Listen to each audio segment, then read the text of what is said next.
الحمد لله رب العالمين والعاقبة للمتقين والصلاة والسلام على سيد الأنبياء والمرسلين سيدنا ومولانا محمد وعلى آله وصحبه أجمعين وعلى كل من تبعهم بإحسان إلى يوم الدين. أما بعد، فأعوذ بالله من الشيطان الرجيم. بسم الله الرحمن الرحيم. ولا يأتونك بمثل إلا جئناك بالحق وأحسن تفسيرا. صدق الله العظيم. اللهم صل على سيدنا محمد وعلى آل سيدنا محمد وبارك وسلم. رب اشرح لي صدري ويسر لي أمري واحلل عقدة من لساني يفقه قولي. اللهم آتنا حبك وحب نبيك وحب من يحبك وحب عمل الذي يبلغنا حبك. آمين يا رب العالمين. جامعہ دارالفقہ فقہ اکیڈمی کی جانب سے میں آپ تمام حضرات و خواتین کو ایک بار پھر خوش آمدید کہتا ہوں. اکثر ساتھی وہی نظر آ رہے ہیں جو پچھلی ورکشاپس میں بھی ہمارے ساتھ رہے، کچھ حضرات نئے بھی ہیں. یہ تفسیر سے متعلق یا علوم القرآن سے متعلق ہماری ورکشاپس کا دوسرا حصہ ہے جس کا ہم آغاز کر رہے ہیں، دوسری سیریز ہے جس کا ہم آغاز کر رہے ہیں. پہلی سیریز ہم نے علوم القرآن سے متعلق دیکھی تھی، جس میں 5 سے 6 سیشنز میں ہم نے قرآن مجید سے متعلق کچھ بنیادی مباحث، جن میں وحی کسے کہتے ہیں، وحی کی حقیقت کیا ہے، قرآن مجید کے نزول کی پوری تاریخ کیا ہے، قرآن مجید کے اندر شان نزول کی اہمیت کیا ہوگی، اسی طریقے سے قرآن مجید کی حفاظت کس انداز سے ہوئی، پریزرویشن کیسے کی گئی، اور اسی طریقے سے قرآن مجید کے مضامین کیا کیا ہیں، کیا کیا کیٹیگریز ہیں جو قرآن میں بیان ہوئی ہیں، قرآن کا بنیادی موضوع کیا ہے. یہ کچھ انٹروڈکٹری نوعیت کی باتیں ہیں پچھلی سیریز میں الحمدللہ ہماری 5 سے 6 لیکچرز میں مکمل ہوئی. اب اسی جو بیسک ٹیکسٹ ہم فالو کر رہے ہیں، شیخ الاسلام القرآن کی مولانا قطب عثمانی صاحب برکاتہ علیہ کی کتاب علوم القرآن، جس پہ انگلش میں ٹرانسلیشن ہوا ہے approach to the Quranic sciences. تو اس کا جو دوسرا سیکشن ہے جو تفسیر اور اس سے متعلقہ مدارس پر مشتمل ہے، اس کا ہم آغاز کر رہے ہیں. اس میں جو انشاءاللہ عزیز ٹاپکس ہم کور کر رہے ہوں گے ان کو اجمالی طور پر ہم مختصراً شروع میں دیکھ لیتے ہیں ایک انڈیکس کے طور پر، اور پھر ایک ایک کر کے موضوعات شروع کریں گے انشاءاللہ عزیز.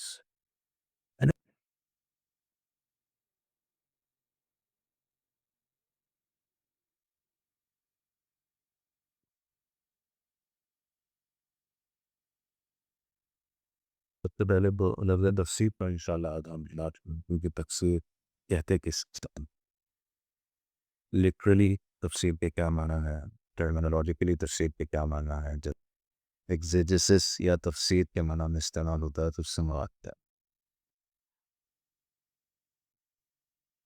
ہے.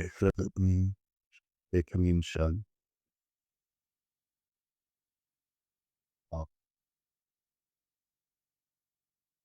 ٹرمینالوجی آتا ہے تو اس کے کیا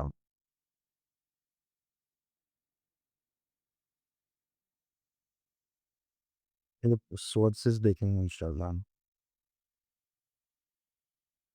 کہ جب کسی آیت کی تفسیر کرنی ہوتی ہے، اس کو ایکسپلین کرنا ہوتا ہے تو اس کے سورسز کیا کیا، اور یہ فی زمانہ ایک بڑا مسئلہ ہے. ماڈرنزم کا یہ دیا ہوا سبق ہے کہ ٹیکسٹ کو لٹرلی سمجھا جائے، کوئی بھی ٹیکسٹ کو اس کی لٹرل انٹرپریٹیشن ہونی چاہیے، اور ہر شخص آزاد ہے جیسے چاہے انٹرپریٹ کرے، جیسے چاہے اس کے معنی کرے، جیسے چاہے اس کی تفسیر کرے. جبکہ ٹریڈیشنلی یہ بات تسلیم کی جاتی تھی کہ بھئی کوئی بھی ایسا ٹیکسٹ جو اسی فیلڈ کی بنیاد ہو، اس ٹیکسٹ کی لٹرل انٹرپریٹیشن کافی نہیں ہوتی، صرف اس کے الفاظ کے اس زبان میں لغوی اور اصطلاحی معنی کیا ہے یہ جاننا کافی نہیں آتا جب تک آدمی کو ساتھ یہ نہ پتہ ہو کہ یہ بطور اصطلاح اس کے کیا معنی. بطور ٹرمینالوجی اس لفظ کے کیا معنی ہے، جب تک یہ نہ پتا ہو تب تک بات بات نہیں۔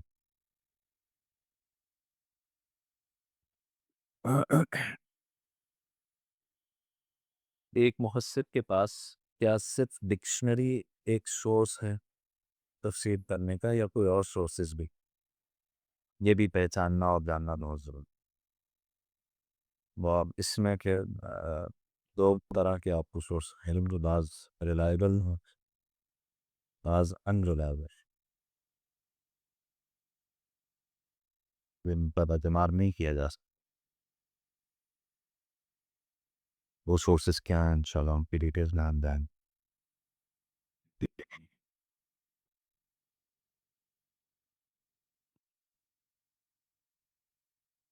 پھر ایک بہت بڑا موضوع ہے، اور وہ بھی آج کے زمانے میں خاص طور پر بہت ہمارے لیے سمجھنا ضروری ہے، بہت ایلیمنٹ ہے جس کو پہلے بہت تفصیلی بیان کیا ہے۔ ریزنس فار ان ایکوریٹ تفسیر،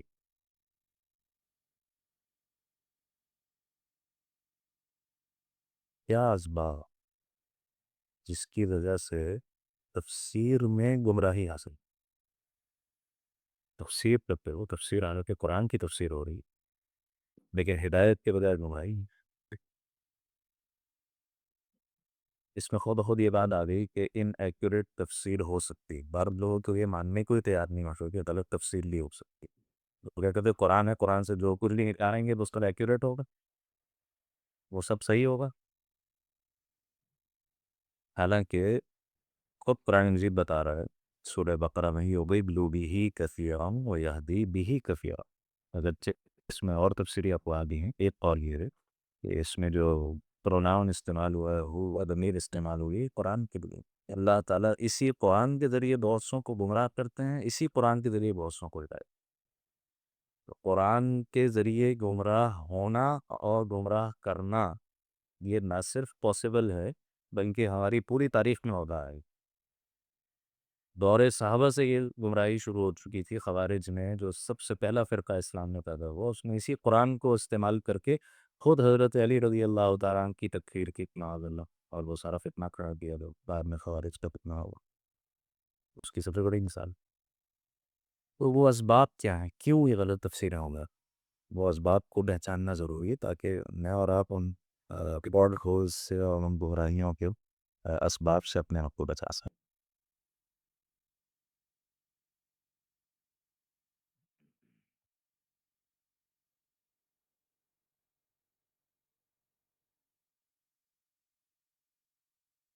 پھر ایک موضوع نظر ذکر کرتے ہیں، یہ بھی بہت اہم ہے، پرنسپلس کیا ہے تفسیر ہے، ان کو اصول التفسیر کا ہے۔ یہ اپنی جگہ پورا ایک ڈسکورس ہے، اپنی جگہ پورا ایک مضمون ہو، اس میں آئے علماء نے ائمہ نے بڑی بڑی کتابیں تحریر کر، علامہ ابن تیمیہ علیہ رحمہ کا مقدمہ، شاہ ولی اللہ صاحب دہلوی رحمہ اللہ تعالیٰ کی مشہور کتاب الفوز البدیر کی اصول التفسیر، بالکل کتابیں ان موضوعات پر۔ تو ان ساری تفصیل کی باتوں پہ تو ہم یہاں مختصر سی ورک شاپس میں نہیں جا سکتے۔ ہاں، کچھ بیسک پرنسپلز جو خاص طور پر آج کل کے زمانے میں جن کا سمجھنا ضروری ہے کہ اہل سنت نے قرآن کے انٹرپریٹیشن کے لیے کن اصولوں کو متعین کیا ہے کہ ان اصولوں سے ہم نہیں ہٹیں، اور ان کی بنیادیں کیا۔ جیسے مثال کے طور پر عقل کا کتنا استعمال ہے تفسیر، ریشنل پوائنٹ آف ویو اور ریشنلزم اور عقل کو بنیاد بنانا، کیا جو علماء پر آج تہمت ہے کہ یہ بالکل بھی عقل کا استعمال نہیں کرتے یا اس کو ڈسکریج کرتے ہیں، تو ہم دیکھیں گے کہ عقل کہاں کہاں استعمال نہیں نہیں، ہاں اپنی لمٹس میں ہوگی، اس کی کچھ لمٹس ہیں، وہ پرنسپلز میں آ جائیں کہ کہاں تک عقل یا محض یہ جو لغت ہے، ڈکشنری ہے، وہ کہاں تک تفسیر میں اپلیکیبل ہے، کہاں تک نہیں، اس کو سمجھنا اور دیکھنا ضروری ہے۔ اسی طریقے سے یہ جو تفسیر کے بارے میں کہا جاتا ہے کہ بھائی ایک ہے اس کی وہ انٹرپریٹیشن جو نبی علیہ الصلوۃ والسلام کے زمانے سے متعلق تھی، ایک ہے اس کی جدید انٹرپریٹیشن، ماڈرن انٹرپریٹیشن آج کل کے حوالے سے. اس کے بھی کوئی اصول ہونے چاہیے نا، اس کے بھی کوئی پرنسپلز ہونے چاہیے کہ کس حد تک آپ اس انٹرپریٹیشن کو ماڈرنائز کر سکتے ہیں، کس حد تک نہیں کر سکتے. ایک اعتراض ہوتا ہے کہ بھائی یہ علماء جو ہیں وہ یہ نہیں چاہتے کہ اسلام زمانے کا ساتھ دینا چاہیے. تو بھائی زمانے کا ساتھ دینے کا کیا مطلب ہے کہ آپ اپنے بیسک اصول بھی زمانے کے ساتھ چینج کر.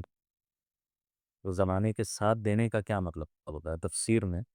یہ ایک پورا ایک پرنسپل ہے کہ بھائی نئی باتیں اگر سامنے آئیں گی، نئے اصول سامنے آئیں گے، نئے انداز فکر سامنے آئیں گے، تو تفسیر میں ان کو کس حد تک کیٹر کیا جا سکتا ہے، کس حد تک آپ اپنے اصولوں پر بند رہیں گے. یہ پورا تفصیلی موضوع ہے.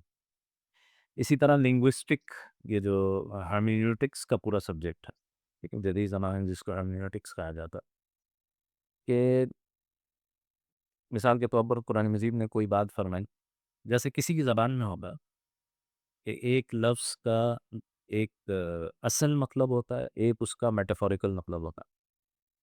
جیسے مثال کے طور پر کہہ لیا جاتا ہے کہ زید بہت شیر ہے. آپ زید کی توہین نہیں کر رہے، اس کو کوئی جنگلی درندہ کہتے، آپ اس کی تعریف کر رہے ہیں اس کی بہادری کی لباس. اب شیر کا لفظ بہادری کے لیے یہ اس لفظ شیر کا اصل مطلب نہیں، مجازی مطلب ہے، میٹافوریکل نہیں. تو یہ جو حقیقت اور مجاز، لٹرل اور میٹافوریکل میننگ کا سارا کھیل ہے، جدید زمانے میں بہت سے گمراہ کن طبقات نے قرآن مجید سے اپنے معنی اخذ کرنے کے لیے اس کو استعمال کیا. کہ قرآن مجید میں ایک بات کہی گئی کہ بھائی مثال کے طور پر، ہاں، وہ چور کے ہاتھ کاٹ دو، چور مرد ہو یا عورت ہاتھ کاٹ دو. تو ایک بہت ہی گمراہ شخص جس کی بہت سے علماء نے تکفیر بھی کی، اس نے کھڑے ہو کے کہا کہ بھائی تفسیر لکھی، اس نے اور لکھا کہ بھائی یہاں مولویوں کو مغالطہ ہوا، 1400 سال سے پتہ نہیں کتنے بے گناہوں کے ہاتھ کاٹتے رہے گئے لوگ. اصل میں تو کہا جا رہا ہے چوری کے ہاتھ کاٹ، چور کے ہاتھ کاٹنے کی بات تھوڑی ہو رہی ہے، چوری کے ہاتھ کاٹنے کی بات ہو رہی.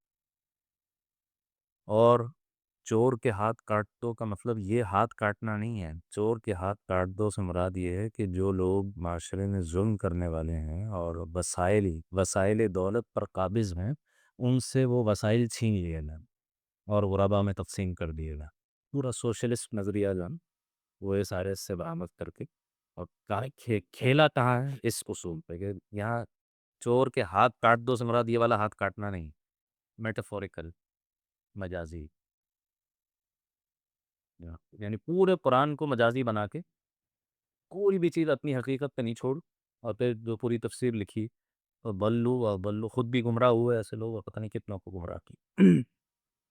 وہ پرنسپلز کیا ہیں کچھ تفسیر کے، کچھ خاص طور پر فی زمانہ جو ریلیونٹ پرنسپلز ہیں، اس پر ہم نے کچھ بات کریں گے ضرور انشاءاللہ. اور پھر اختتام پر کچھ انٹروڈکشن ہے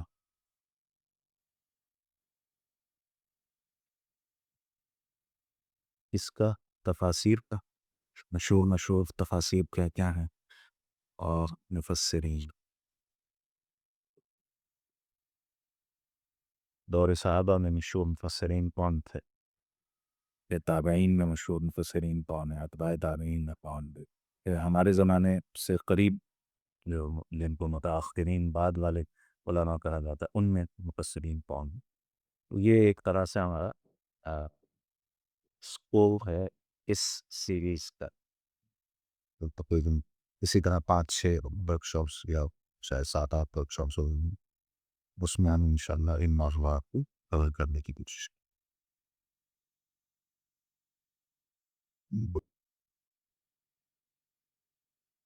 نہ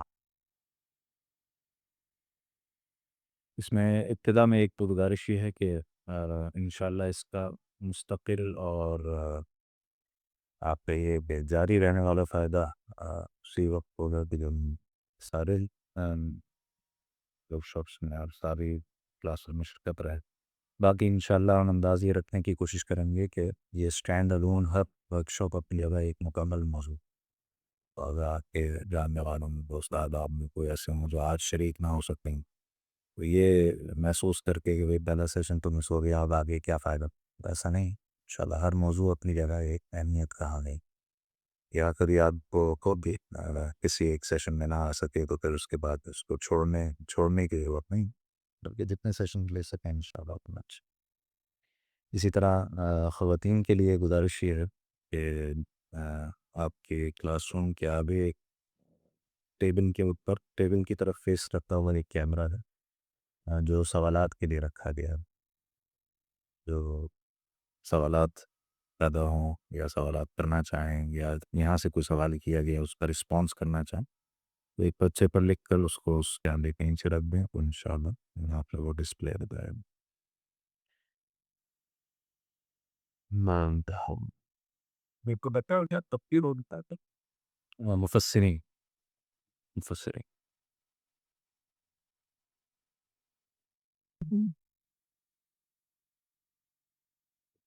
آغاز کرتے ہیں اللہ کے نام سے۔ سب سے پہلے لفظ تقسیم پیدا کر،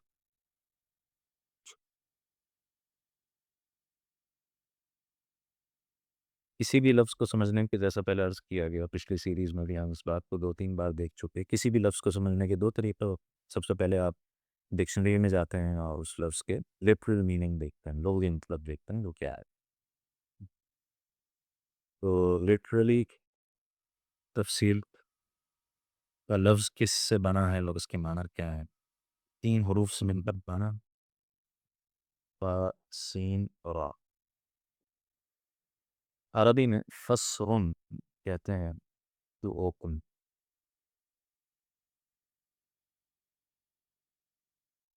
افتتاح کرنا، کھولنا۔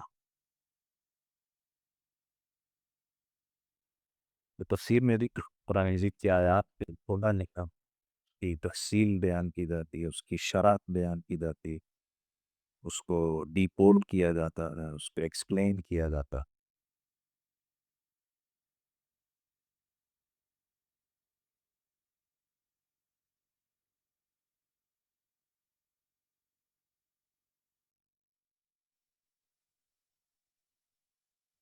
فسر یفسر تفسیرا باب تفعیل سے شرح بیان کرنا، وضاحت کرنا، کھولنا، انٹرپریٹ کرنا، یہ سارا معنی ہے، یہ سارے معنی ہیں۔ قرآن مجید میں بھی یہ لفظ استعمال ہوا سورۃ الفرقان میں، جہاں مشرکین کا یہ اعتراض ذکر کیا گیا کہ یہ قرآن پورا کا پورا ایک ساتھ کیوں نہیں نازل ہو جاتا؟ پچھلی کتابیں تورات، زبور، انجیل ساری ایک ساتھ عطا ہوئی تھی۔ یہ ہم پچھلی سیریز میں تفصیل سے دیکھ چکے کہ گریجول جو قرآن مجید کا ڈسینٹ ہوا ہے، نزول ہوا ہے، اس کی کیا کیا حکمتیں تھیں، کیا کیا فوائد تھے، کیوں ایسا کیا گیا۔ تو ایک حکمت ان آیات میں یہ بیان ہوئی، كَذَلِكَ لِنُثَبِّتَ بِهِ فُؤَادَكَ، یعنی بھی اسی طرح ہم نے یہ قرآن آپ پر تھوڑا تھوڑا کر کے نازل کیا تاکہ آپ کے دل کو ہم مضبوط کریں۔ پورا قرآن ایک ساتھ نازل ہو جاتا تو آپ کے لیے اس کا بوجھ برداشت کرنا بھی مشکل تھا، پھر اس کو آگے پہنچانا بھی مشکل تھا۔ تھوڑا تھوڑا کر کے عطا کی، وَرَتَّلْنَاهُ تَرْتِيلًا، ہم نے تھوڑا تھوڑا آپ کے اوپر اس کو اتارا ہے ترتیل کے ساتھ، ٹھہر ٹھہر کے۔ وَلَا يَأْتُونَكَ بِمَثَلٍ، اور یہ کفار آپ کے پاس جو بھی حالت، جو بھی صفت یا جو بھی سوال لے کر آتے ہیں، إِلَّا جِئْنَاكَ بِالْحَقِّ، تو ہم اس کا حق جواب آپ کو عطا کرتے ہیں۔ وَفَسَّرْنَاهُ تَفْسِيرًا، اور اس کو اچھی طرح کھول کر بیان کرتا ہوں۔ یہ بھی ایک حکمت بیان ہوئی کہ ایز اینڈ وین جیسے جیسے کوشچنز پیدا ہوتے گئے ویسے ویسے آیات نازل ہوتی چلی گئیں تاکہ ان کی ایکسپلینیشن زیادہ آسان ہو۔ تو وَفَسَّرْنَاهُ تَفْسِيرًا کا لفظ سورہ فرقان میں استعمال ہوا انٹرپریٹیشن اور ایکسپلینیشن کی۔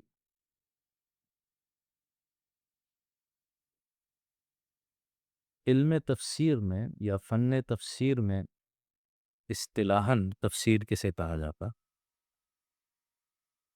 اس کی ڈیفینیشن مختلف حضرات نے مختلف انداز سے کی ہے کہ جب یہ ایک ٹرمینالوجی کے طور پر آئے تو اس کے کیا معنی ہوں گے۔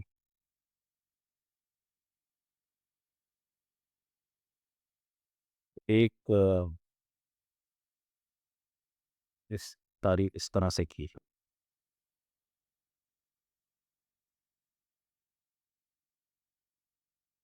علم یعرق به قانون کی تربیتی فعالہ،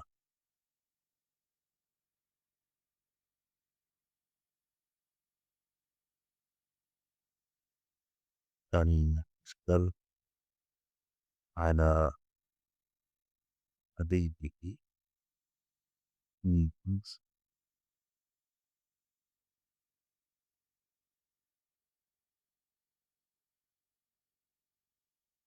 مقتنعا.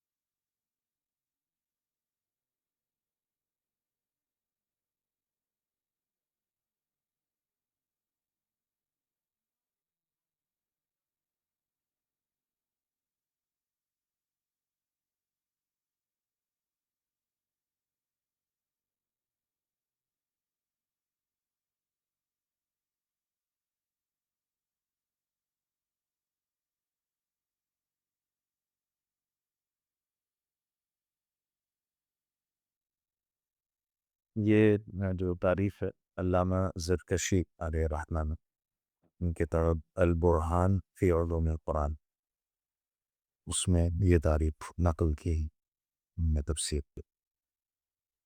البرہان فی علوم القرآن علامہ زرکشی علیہ الرحمن کہتے ہیں علم تفسیر ہو رہی ہے یعرف به فہم کتاب اللہ تعالی، جس کے ذریعے سے اللہ کی کتاب کے فہم کو پہچانا جاتا.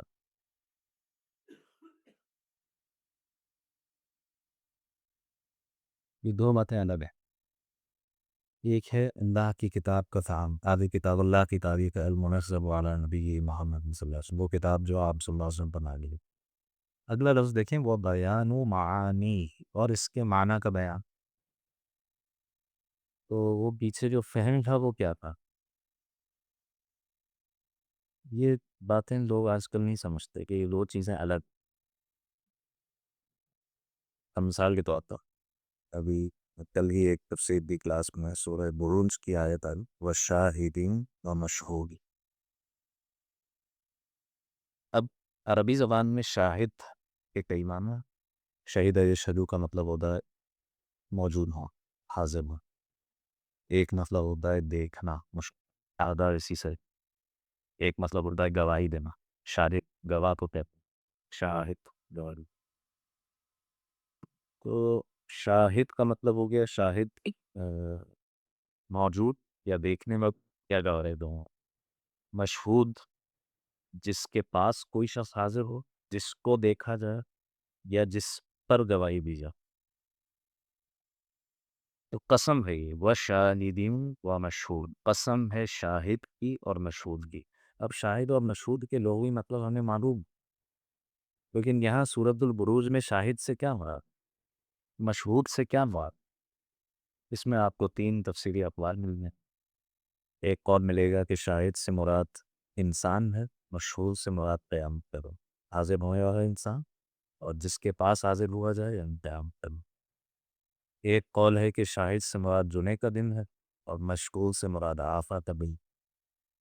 ایک قول ہے کہ شاہد سے مراد گواہی دینے والا جناب رسول اللہ صلی اللہ علیہ وسلم. مشغول سے مراد امت مسلمہ کہ کل قیامت کے دن آپ اس امت کے حق میں گواہی دیں گے تو یہ امت اس قابل ہے کہ یہ دوسری امتوں پر گواہی دے. اب یہ تین تفسیری اقوال یہ صرف ڈکشنری سے آپ کو کہاں سے نہیں، شاہد کا اور مشہود کا وہی مطلب تو نہیں جائے. یہاں آیت میں کیا مراد ہے یہ کہاں سے ملے گی؟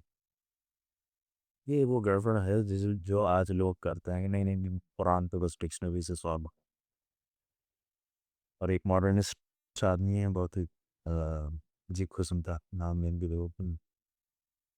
وہ کہتے ہیں کہ بھائی میں تو میری تو اردو کے مقابلے نہیں ہیں پاکستان لیکن دیکھا میری انگلش زیادہ اچھی ہے تو میں یہ کہتا ہوں کہ میں عربک ٹو انگلش ڈکشنری سے پہلے پلان کال کرتا ہوں اور پھر میں دیکھتا ہوں اس انگلش کا اردو کیا بہترین جگہ پھر اس سے ٹرانسلیٹ کرتا ہوں پاکستان کر لیتا ہوں تفسیر کر لیتا ہوں.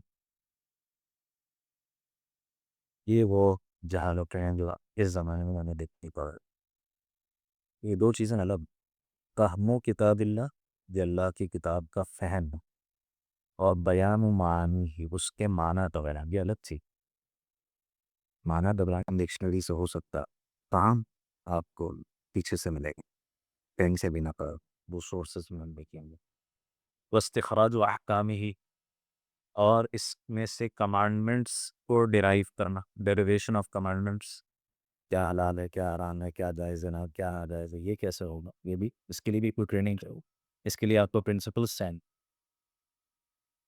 ہر کسی کو اختیار تھوڑی دیا جا سکتا کہ وہ اردو میں کام دے نہ ہر کسی کی ٹریننگ ہے اس حوالے سے اور صرف احکام نہیں وحی کانی ہی ان احکام کی حکمتیں کیا نہیں وہ بھی قرآن سے ملتا یہ بھی علم تفسیر کا کام تو فہم کتاب الفاظ کے معنی احکام کو نکالنا اور احکام کی حکمتوں کو واپس کرنا یہ علم تفسیر کا یہ ایک تعریف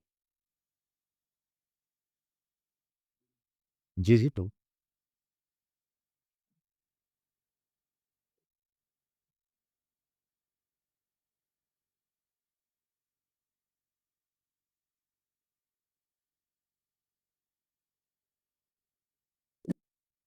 ایک اور تعریف ہے جو علامہ آلوسی بغدادی علیہ رحمن نے اپنی تفسیر روح المعانی میں ذکر کی روح المعانی ایک بہت جامع تفسیر ہے اور کہا جاتا ہے کہ عاقمۃ المفسرین تھے علامہ آلوسی بغدادی علیہ رحمن انہوں نے یہ کام کیا ہے یہ زیادہ پرانی شخصیت نہیں آج سے کوئی 200 سال پہلے کی شخصیت 200 سال بھی چوڑن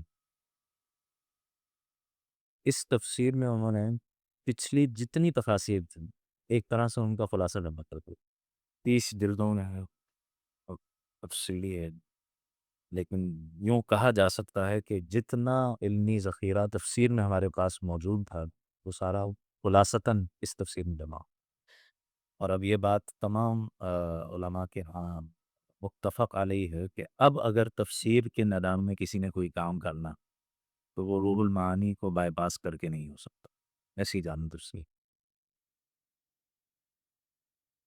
یہ انشاءاللہ آخر میں جو ہم تفاسیر اور مفسرین کا تعارف دیکھیں گے وہاں اس کو تفصیل ہوگی روح المعانی میں جو تفسیر علامہ آلوسی علیہ رحمہ نے اختیار فرمائی ہے وہ تفسیر کے اجزاء کے اعتبار سے سب ٹاپکس انہوں نے جمع کرتی ہیں کہ تفسیر میں کیا کیا کام ہوتا کون کون سے علوم استعمال ہوتے ہیں کسی آیت کی تفسیر کا ہو تو اس میں جو انہوں نے ٹاپکس جمع کیے ہیں اس میں پہلا ہے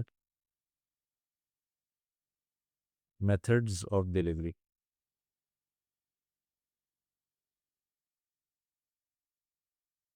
یعنی قرآن مجید کس چیز کا مجموعہ ہے قرآن مجید الفاظ اور ان الفاظ کے معنی یہی دو چیزیں الفاظ بھی اللہ کی طرف سے ہیں ان کا مفہوم بھی اللہ کی طرف سے تو تفسیر کے کچھ حصے وہ ہوں گے جو الفاظ سے بحث کریں گے اور کچھ حصے وہ ہوں گے جو معنی سے اور مفہوم سے بحث کریں گے ٹھیک ہے تو جو الفاظ سے بحث کرنے والے حصے ہیں ان میں سب سے پہلے ہے لفظ کی درست ادائیگی میتھڈز آف ڈیلیوری اور جو حضرات ہمارے ساتھ پچھلی سیریز میں بھی موجود تھے ان کو پتہ ہے کہ قرآن مجید کی مختلف قراءتیں ہیں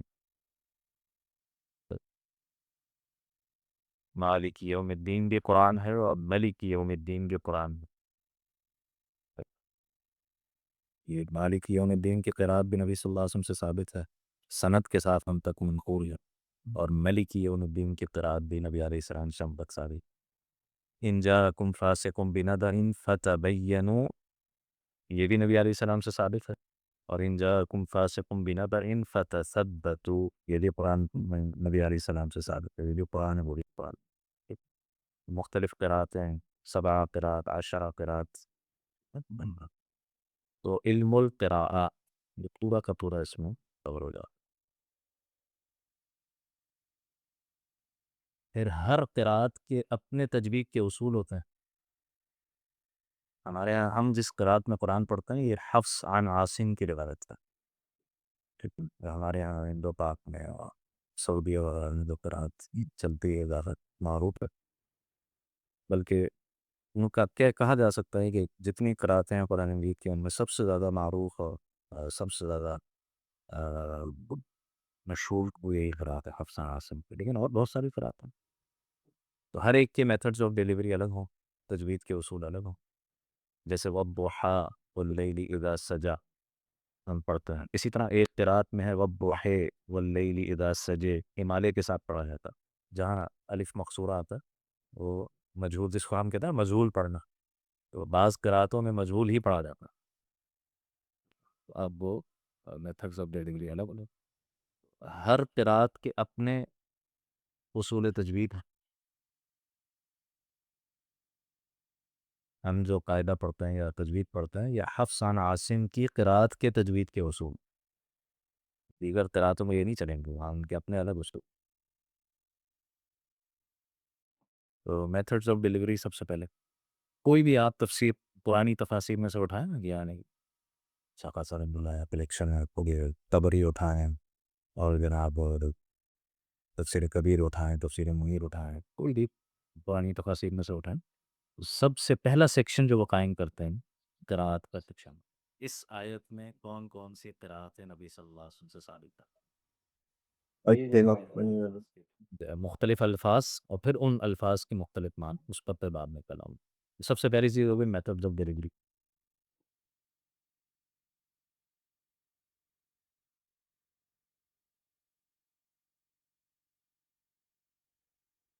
دوسری چیز ہے، یہ بھی الفاظ سے بحث کرتی ہے، انڈیویجول فارمز آف ورڈز. اب فہم القرآن، یہ تو ابھی ہم الفاظ کی بات کر، اب تک یہ الفاظ کی بات، جو معنی اور فہم ہے ہاں وہ اس کے بعد آئیں. اب مثال کے طور پر کوئی لفظ آیا ہے، آپ کو اس کی فارم کو پہچاننا ہے اس کے معنی تک پہنچنے کے لیے. مثال کے طور پر یہ سورہ فاتحہ کے اختتام پر آیا غیر المغضوب علیہ، المغضوب. اب آپ اس کو پہلے پہچاننے کے یہ ہے کیا، یہ کوئی ناؤن ہے، یہ کوئی ورب ہے، یہ کوئی پروناؤن ہے، یہ کوئی یعنی فارمز آف اسپیچ جو ہیں ان میں سے یہ کہاں کہاں لائے کرتا. اچھا بھائی پتہ چلا یہ ناؤن ہے، اسم کو. اچھا بھائی اسم ہے تو کون سا اسم، اسم ناؤن بہت سارے. تو یہ آبجیکٹو ناؤن ہے، اسم المفعول ہے، المغضوب مفعول کے وزن پر. جب آپ اس کی کریکٹ فارم، اچھا یہ میل کے لیے ہے یا فیمیل کے لیے ہے، یہ سنگولر ہے یا پلورل ہے بھائی. جب تک اس کی کریکٹ فارم کی تعیین نہیں ہوگی اس وقت تک آپ اس کے معنی تک نہیں پہنچ سکتے. تو جو فارم ہے لفظ کی اس کو پہچاننا ضرور ہے. اس کے لیے پورا علم ہے جس کو علم الصرف کہا جاتا ہے. یہ جو ہم گرامر نہیں پڑھتے، صرف نحو کہتا ہے نا گرامر پر، تو صرف میں الفاظ کی پہچان ہوتی ہے. سیغے ہوتا ہے نا، پوری پوری گردانیں ہوتی ہیں، فعل فعل فعلو فعلت فعلتا فعلنا، وہ ساری گردانیں وہ اسی لیے بچپن میں رٹوا دی جاتی کہ پھر یہاں استعمال ہوتا. آپ کو اس کی فارم پہچاننے میں آسان کہ فارم کیا ہے اس لفظ.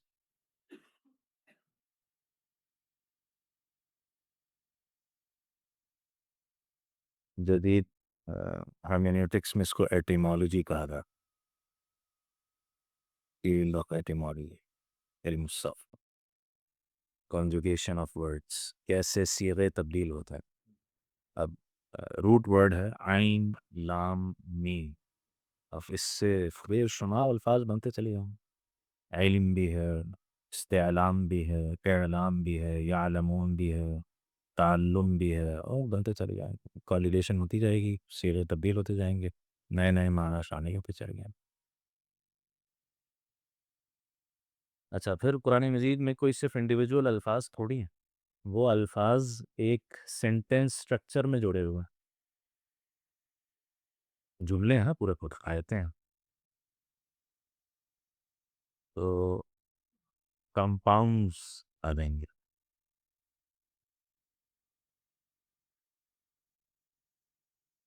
مرکبات، یہ مرکب اشاری ہو، مرکب اضافی ہو، توصیفی ہو، پھر یہ مرکبات من کے پورے پورے جملے بنیں گے. یہ جملہ اسمیہ ہے، یہ جملہ بیریہ ہے، یہ وربل سینٹینس ہے، یہ ناؤن کا سینٹینس ہے. پھر ان میں اپنی ان کی گرامیٹیکل انالیسز ہوگا. یہ جملہ ہے، اس میں فعل کون سا ہے، ورب، اور اس ورب کا سبجیکٹ کیا ہے، اس ورب کا آبجیکٹ کیا ہے، تو یہ ورب کہاں ہو رہا ہے، کس ٹائم پہ ہو رہا ہے، اور کیسے ہوا ہے. یہ ساری تفصیلات گرامیٹیکل انالیسس کسی ایک آیت کا کرنا. ایک تو لفظ کی پہچان تھی، وہ انڈیویجول فارم میں آپ نے کر لی. اب یہ لفظ اس کمپاؤنڈ میں کیا لاتا، اس کا لیے پورا گرامیٹیکل انالیسس ہے، جس کو علم النحو سے تعبیر کیا جاتا.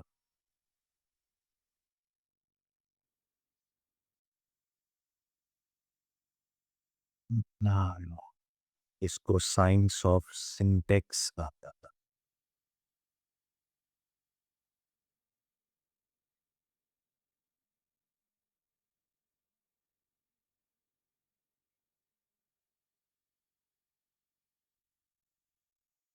اچھا، پھر قرآن کی ایک آیت یا ایک جملہ وہ آئسولیشن میں نہیں، وہ کنیکٹڈ ہے آگے پیچھے سے. اور یہاں ہم پچھلی سیریز میں دیکھ چکے ہیں کہ جب آپ کسی بھی ٹیکسٹ کو آؤٹ آف کانٹیکسٹ کوٹ کریں گے تو گڑبڑ ہو گئی. آگے پیچھے سے کاٹ کے، جیسے بہت سے گڑبڑ لوگ یہی کر رہے ہوتے ہیں نا، پوری آیت نہیں لیں گے. جیسے آج کل یہ ثابت کرنے کے لیے کہ بھائی موریلٹی جو ہے نا، ایتھکس اور موریلٹی، اخلاقیات، یہ ریلیٹیو ہوتا ہے، نسبتی ہوتا ہے. تو میرے لیے کوئی چیز صحیح ہو یا غلط ہو ضروری نہیں ہے آپ کے لیے بھی وہی چیز صحیح ہو. میرے لیے جو ایک چیز غلط ہو سکتی ہے آپ کے لیے وہ چیز صحیح ہو سکتی ہے. یہ ثابت کرنے کے لیے استعمال کیا کرتے ہیں، لکم دینکم ولی دین، تمہارے لیے تمہارا دین، میرے لیے. وہ جو شروع میں اللہ کی ڈانٹ ہے، قل یا ایھا الکافرون، اور بیزاری کا اظہار ہے، جاؤ تم اپنے اپنے دین پر عمل کرو، اب تمہاری اصلاح کی کوئی امید نہیں ہے، مجھے چھوڑو، میں اپنے دین پر عمل کروں. یہ ساری بیزاری اور یہ سارا دھتکارنا، یہ سارا پیچھے چھوڑ دیا. ایک آیت نکالی، لکم دینکم ولی دین، تم اپنے دین پر عمل کرو خوشی خوشی، میں اپنے دین پر عمل کروں خوشی خوشی. بالکل الٹا معنی نکال رہے، کانٹیکس سے کاٹ رہے. یہ گڑبڑیں ہوتی ہیں. یہ گڑبڑ کیسے ہوتی ہے، وہ چوتھی چیز ہے جس کا خیال نہیں رکھا جاتا، وہ ہے کانٹیکس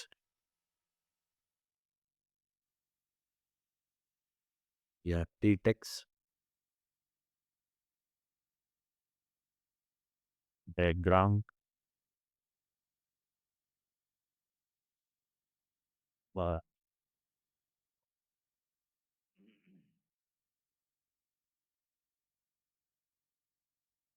اسی میں آپ مزید ایڈ کر لیں ایڈیمز،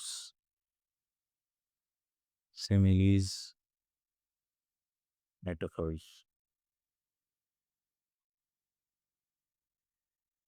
اور یہ چیزیں جس طرح اردو میں بھی ایک گرامر ہوتی ہے اور ایک ادب ہوتا ہے، ہر لینگویج میں ایک اس کی گرامر ہوتی ہے، ایک اس کا لٹریچر ہوتا ہے، ادب ہوتا ہے. وہ ادب جو ہے وہ اس گرامر سے بڑھ کے کوئی چیز ہوتی ہے، جس میں بعض اوقات گرامر کے بھی اصول ٹوٹ رہے ہوتے ہیں، لیکن اہل زبان اس کو ویسے استعمال کر اور اس سے کچھ معنی اخذ کر رہے ہیں. تو یہ جو ادب ہے، یہ بنیادی جو گرامر ہے، صرف نحو، اس سے بڑھ کر کوئی اور شے. اس کو ہمارے ہاں علم دینیا میں علم بلاغت کہا تھا. آپ لفظ سنتے ہیں نا، فصاحت، بلاغت، ٹھیک ہے، ادبیت.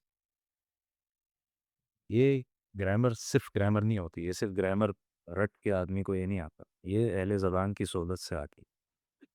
امام شافعی علیہ رحمہ جیسے قرشی، جو خود پیدائشی قرشی ہیں، عربی النسل ہیں، انہوں نے ایک بندو قبیلہ تھا عرب کا، قبیلہ حذیلی، اس کے ساتھ 11 سال لگائے، 11 سال اس قبیلے کے ساتھ رہا، جہاں جہاں موو کرتا رہا، صرف کس لیے کہ زبان کا استعمال، عربی زبان کا جو ہائیسٹ استعمال ہے وہ یہ بدو لوگ کرتے تھے، کیونکہ شہروں میں کلچرل امپیوریفیکیشنز آ جاتی ہیں، مختلف کلچرز آتے ہیں تو زبان پیور نہیں رہتی۔ وہ قبائل جو بدو قبائل تھے صحراؤں کے رہنے والے، ان کی زبانیں بالکل پیور ہوتی تھیں، بالکل پیور ہوتی تھی۔ تو کہتے ہیں مجھے متاع کا لفظ اس وقت سمجھ میں آیا کہ ایک بوڑھی عورت جو ہے وہ چکی پیس رہی تھی، تو وہ چکی میں کچھ سوراخ وراخ ہو گئے تھے، تو وہ بیلنس صحیح سے نہیں پیستی تھی۔ ان سوراخوں کو بھرنے کے لیے کچھ جو پرانے کپڑے نہیں ہوتے جو چھیتڑے ہو جاتے ہیں، اس کے وہ پھاڑ پھوڑ کے وہ ان ہوز میں بھرا ہوا تاکہ چکی اسموتھلی چلتی ہے۔ اور ایک مرغی آئی یا کوئی جانور آیا اور اس نے وہ نکال دیا، وہ کپڑا بل میں لے کے نکال دیا اور دوڑا، تو ایک وہ چھوٹا بچہ آیا اور ماں سے یا دادی سے آ کے کہتا ہے کہ ماں وہ ہماری متاع لے گیا، ہماری متاع لے گیا۔ وہ کہتے تب مجھے سمجھ میں آیا کہ متاع جو قرآن کہتا ہے نا وَمَا الْحَيَاةُ الدُّنْيَا إِلَّا مَتَاعُ الْغُرُورِ، یہ دنیا کی زندگی کیا ہے، دھوکے کا سامان ہے، کہ وہ متاع کیا ہے، وہ چیز جو استعمال کر کے پھٹی پرانی ہو کے ڈسکارڈ کر دی جائے، اس کو متاع کہا جاتا ہے۔ یہ بات- تو کہتے ہیں تب مجھے سمجھ میں آیا کہ متاع کا مطلب کیا ہے۔ اب یہ آپ ڈکشنری کھول کے بیٹھے رہے، یہ معنی واضح ہوگا کبھی کبھی بھی نہیں ہوگا۔ تو اس کے لیے بلاغت چاہیے ہوتی ہے، بلاغت پھر 3 علوم پر مشتمل: علم بیان، علم معانی اور علم بدیع۔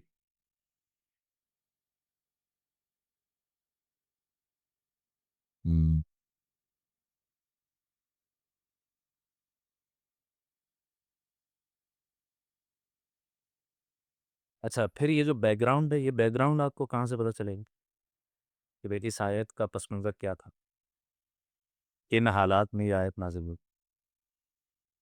کون بتائے؟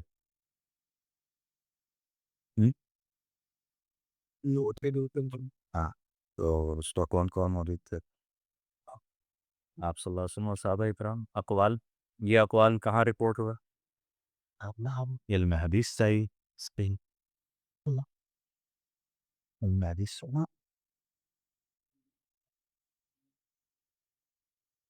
جدید زمانے میں تفسیر کی گمراہیوں میں ایک بڑا سبب، آگے تفسیر سے یہ موضوع آ رہا ہے لیکن چونکہ یہاں اس سے ریلیونٹ ہے اس لیے میں یہاں ذکر کر رہا ہوں، یہ جو غیر علماء کے طبقات میں آپ کو درس قرآن اور اب قرآن کی تفسیر اور بیان قرآن اور یہ سب چیزیں ملتی ہیں نا، ان میں ان کو پہچاننے کا ایک بہت آسان طریقہ ہے، ایک چیٹ کوڈ ہے خود کا، وہ لگوئی کہ کسی آیت کے بارے میں حدیث میں کیا کچھ آیا ہے وہ بیان نہیں، حالانکہ آپ بخاری شریف اٹھائیں، حدیث کی مشہور ترین کتاب، سند کے لحاظ سے صحیح ترین کتاب بخاری شریف میں کتاب التفسیر مان لو، صحیح بخاری میں کتاب التفسیر ہے، پوری پوری کتاب التفسیر، جس میں کسی آیت کے بارے میں نبی صلی اللہ علیہ وسلم نے یہ فرمایا یا آپ صلی اللہ علیہ وسلم نے کوئی بات ارشاد فرمائی اور پھر فرمایا فتلو ان شئتم، اگر تم چاہو تو یہ آیت تلاوت کر لو، کوئی بات فرمائی اور پھر کہا اگر تم چاہو کوئی آیت تلاوت کر لو، بھری ہوئی آپ۔ صحیح مسلم میں باقاعدہ کتاب و تفسیر نہیں ہے لیکن ایسی بہت سی احادیث ہیں جن میں تفسیری روایت، جامع ترمذی میں کتاب و تفسیر موجود ہے۔ لیکن یہ جو جدید دور آیا قرآن کی تفسیر کرنے کا، چونکہ اس سے اپنے معنی اخذ کرنے ہیں، اپنے خیالات کو ثابت کرنا ہے، تو وہاں پھر حدیث کی حاجت اور ضرورت نہیں رہ جاتی، یہ بہت بڑا مسئلہ۔ کسی آیت کی تفسیر میں احادیث کو بائی پاس کر دینا، احادیث کو سکپ کر دینا، یہ اتنی بڑی گمراہی ہے کہ جس کا کوئی انتہا نہیں۔ کیونکہ آپ ڈکشنری سے لغوی معنی اور لٹرل میننگ تو نکال لیں گے، لیکن وہ جو بات ہو رہی ہے فہم کی، مراد کی، وہ تو نبی صلی اللہ علیہ وسلم نے واضح کرنی ہے نا، وہ تو حدیث سے ہوتی ہے۔ حدیث کو کیسے آپ اسکپ کر سکتے ہیں تفصیل؟ سب سے پہلے یہ پوچھیں گے کہ نبی علیہ السلام نے اس بارے میں کیا فرمایا۔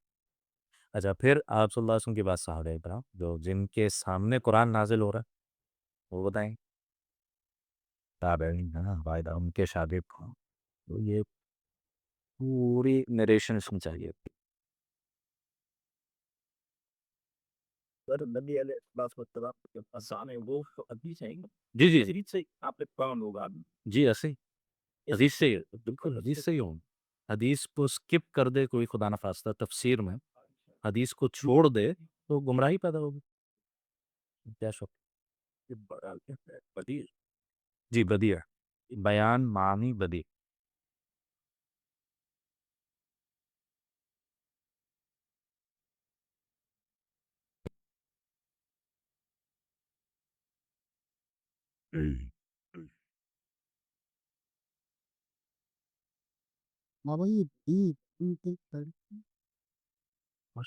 بدع یبدع کہتے ہیں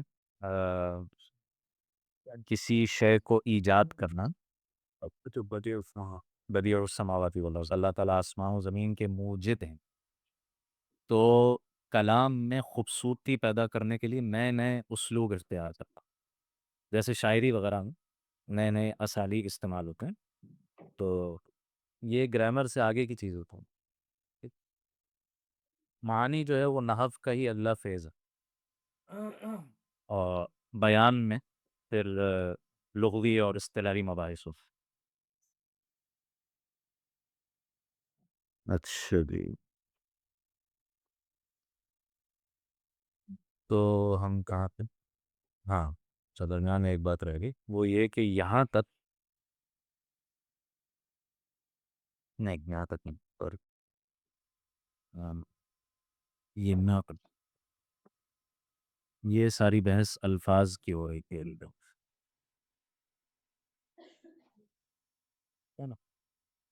بیک گراؤنڈ کیوں چاہیے؟ وہ معنی سمجھنے کے لیے چاہیے، اور معنی سمجھنے کے لیے اور کیا چاہیے آپ کو؟ آپ کو ڈکشنری بھی چاہیے، صحیح، حدیث، اور حدیث کو آپ ایکسپینڈ کریں تو اقوال صحابہ، ہاں، تابعین۔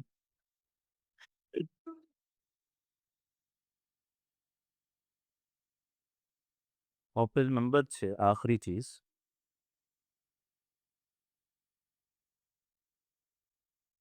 various fields of knowledge۔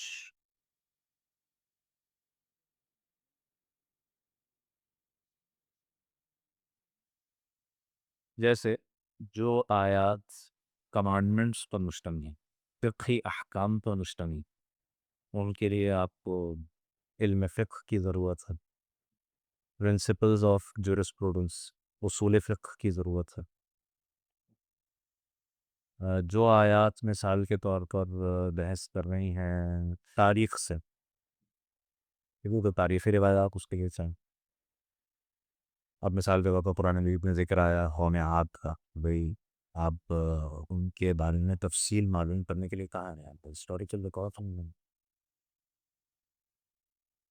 اسی طرح قرآن مجید میں اگر کوئی سائنٹیفک فیکٹ بیان کیا ہو، سائنس کا مسئلہ ہم آگے بہت تفصیل سے دیکھیں گے انشاءاللہ، یہ پرنسپلز میں آئے گا، تو کس حد تک سائنس کو استعمال کیا جا سکتا ہے، اور یہ جو تعصب کیا جاتا ہے کہ مولوی تو سائنس کے خلاف ہوتا ہے، لیکن وہ سائنس کے خلاف نہیں ہے، سائنٹزم کے خلاف، یہ ایک بہت بیسک صفحہ ہے، انشاءاللہ آگے جا کے ہم ایکسپلور کریں۔ تو اس طرح دنیا کا ہر علم اور ہر فن وہ قرآن مجید کی خدمت کر سکتا ہے اگر صحیح اصولوں کے تحت اس کو استعمال کیا جائے۔ یہ ساری معنی کی بحث تھی،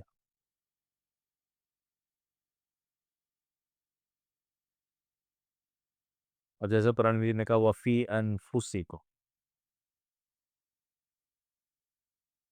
کہ پہلے اس سے پچھلی آیت میں کہا کہ بے شک زمین میں آیات للموقنین، یقین رکھنے والوں کے لیے بہت سی نشانیاں ہیں، وفی انفسکم، خود تمہارے اندر بہت سی نشانیاں ہیں، افلا تبصرون، کیا تمہیں نظر نہیں، آپ دیکھتے نہیں ہیں؟ تو اب انسان کے اندر نشانیاں ہیں تو جناب پوری سائیکالوجی اور بایولوجی اور پتہ نہیں کیا کیا استعمال ہو جائے گا اس کو ایکسپلور کرنے کے لیے کہ ہمارے اندر اللہ کی قدرت کی کون کون سی نشانیاں ہیں۔ یہ سارے علوم استعمال ہو جائیں گے صرف اس ایک انسانی وجود کو ایکسپلور کرنے کے لیے۔ یہ ہو گیا جناب تفسیر کے، کہ ابھی ہم نے ڈیفینیشن کی بات، تو جناب اب ذرا کاؤنٹ کرنا شروع کرا کہ اب تک کیا باتیں ہو گئی، کتنے فیلڈس کو ہم نے آئیڈینٹیفائی کر لیا، فیلڈز آف نالج جو ہے یہ کہا یہ اب دیگر دنیا کے تمام علوم، دینی علوم بھی دنوں کے یہ سب استعمال ہو گئے ہیں قرآن کو سمجھنے میں۔ مثلاً جیسا بھی مثال دی، قرآن نے تاریخ کا بیان، تو علم تاریخ ہم چاہیے ہوگا اس کے لیے، قرآن میں فقہ کا احکام کا بیان، اس کے لیے ہمیں اصول فقہ کا علم چاہیے کہ احکام کیسے نکالے جاتے ہیں قرآن مجید سے۔ قرآن مجید میں مثال کے طور پر ذکر ہے یہی وفی انفسکم افلا تبصرون، اپنے اندر غور کرو، اپنے اندر غور کرنے کے لیے جو جدید علوم ہیں سائیکالوجی کے، بایولوجی کے، کچھ فرق کے ساتھ، یعنی جدید علوم تو اللہ تعالیٰ کی ذات کو بائی پاس کر کے ان علوم پر بحث کرتے ہیں، ہم تو بائی پاس نہیں کریں گے، ہم کو اللہ تعالیٰ کے قدرت کے تحت رکھیں گے، اور اسی طرح دیگر پھر دنیا کا اور استعمال ہو سکتا میں آپ جو ہے جیسے ایمبریولوجی ہے، ایمبریولوجی ہے۔ اس میں الفاظ کو صحیح سمجھ نہیں پائے تھے جب تک سائنس سامنے نہیں آئی، اور پھر وہ جو خون کا نقطہ کی وضاحت میں وہ بعد میں سمجھ میں آئی ہے کہ یہ اس طرح قرآن کی ڈن نہیں جائے، اچھا اس میں بھی ایک دیا وہ آگے آ جائے گی، اچھا جب ہم یہ موضوع دیکھیں گے تو وہاں بہت تفصیل سے ایمبریولوجی ہے، بہت ساری سب کچھ استعمال ہے، سب کچھ استعمال، بس اس میں احتیاط یہ ہوتی ہے کہ آپ حتمی تفسیر اسے نہ قرار ہوئی جو سائنس سے اخذ ہو رہی ہے، کیونکہ science is liable to change, وہ تبدیل ہوتی رہتی ہے، بس اتنا اس میں جزم نہ ہو کہ اگر سائنس اپنا موقف تبدیل کر لے تو آپ اس کو قرآن کے کھاتے نہ ڈالیں، بس یہ ایک احتیاط ہے، وہ آگے آ جائے گی سیدھے سچ۔ اب آ جائیں جناب سورسز پر۔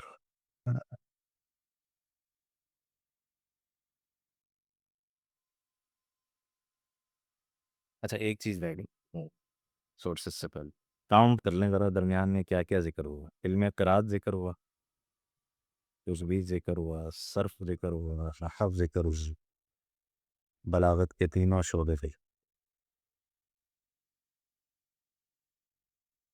یہ ذکر ہوا، ٹھیک ہے، حدیث ذکر ہوا، حدیث میں یہ باقی چیزیں بھی آ گئیں، اور ان فیلڈز آف نالج میں آپ اگر فقہ اور تصوف اور عقیدہ،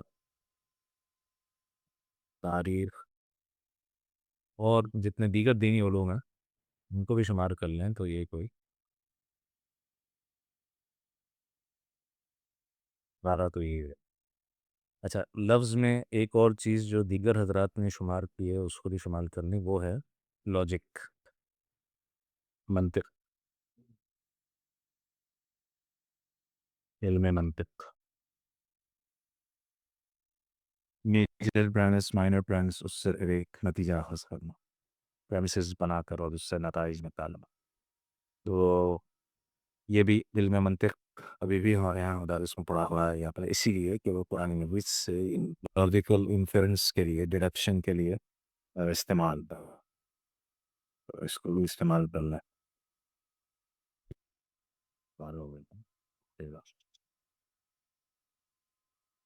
اچھا اور یہ سارا کام جو کرنے والا ہے اس کی بھی کوئی کوالٹیز ہونی چاہیے، ہے نا؟ تو جیسے امام شافعی علیہ رحمہ کے وہ مشہور اشعار ہیں، شکوت الی وکیع سوء حفظی، میں نے اپنے استاد امام وکیع علیہ رحمہ سے اپنے کمزور حافظے کی شکایت کی، یہ ان کی انکساری تھی، فاوصانی الی ترک المعاصی، تو انہوں نے مجھے گناہوں کو ترک کرنے کی وصیت کی۔ ظاہر ہے کہ امام شافعی کو کبیرہ گناہ تو کرتے نہیں تھے، صغائر کی بات ہو گئی، صغائر سے بھی بچو، کیوں؟ لأن العلم نور من الہ، کیونکہ یہ نور، یہ علم جو ہے دین کا، یہ اللہ کا ایک نور ہے، ونور اللہ لا یعطی لعاصی، اور یہ اللہ کا نور کسی گناہ گار کو نہیں دیا جاتا. تو 14واں نمبر تقویٰ، طہارت، تزکیہ. وہ جو مفسر ہے اس کے اندر کچھ بہت ساری کوالٹیز ہونی چاہیے، اس کو بھی شمار کیا. تب اس جملے کا مطلب سمجھ میں آتا ہے کہ قرآن کو سمجھنے کے لیے کتنے علوم چاہیے؟ 14 علوم چاہیے، 15 علوم چاہیے. وہ یہ ہیں 14 15. لوگ آج اس کو مذاق بنا لی. یہ مولوی جو ہے یہ کہتا ہے کہ جب تک 14 15 علوم نہیں آتے تب قرآن سمجھ نہیں ہے.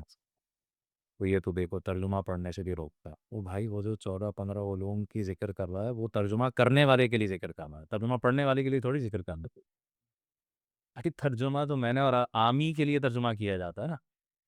میں مفتی تقی عثمانی صاحب دعوت پہ نے آسان ترجمہ قرآن اپنے لیے تھوڑی لکھا ہے، میرے اور آپ کے لیے لکھا ہے. ہم وہ خود جو یہ 14 15 علوم نہیں رکھتے ہمارے لیے. بھائی تم سادہ سا ترجمہ پڑھ کچھ نہ کچھ معنی سمجھ میں آ جائے. لیکن وہ جو ترجمہ کرنے والا ہے اس کے لیے بھی آپ رکھیں، یہ کوئی شرط نہیں ہے بس وہ صرف ڈکشنری سے ترجمہ کرنا شروع کر دے، تو یہ گڑبڑ ہے نا، یہ مصیبت. اس میں وہ یہ بھی کہتے ہیں کہ جی وہ مولویوں کی مونوپلی قائم رہے، یہ انہوں نے یہ ہاں یہ مونوپلی والا آئے گا مسئلہ اس میں، یہ بہت شاندار مبحث ہے. یہ آئے گا جناب ریزنز فار انیکوریٹ تفسیر.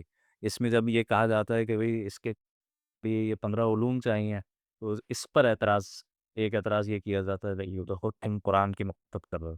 قرآن کہہ رہا ہے وَلَقَدْ يَسَّرْنَا الْقُرْآنَ لِلذِّكْرِ، ہم نے اس قرآن کو نصیحت کے لیے بہت آسان بنایا ہے. فَهَلْ مِن مُدَّكِرٍ، ہے کوئی جو نصیحت حاصل؟ اور تم کہہ رہے ہو جب تک 15 علوم نہیں آتے تم قرآن نہیں سمجھ سکتے. ہم مولوی کی مانے یا اللہ کی مانے؟ اس کا جواب.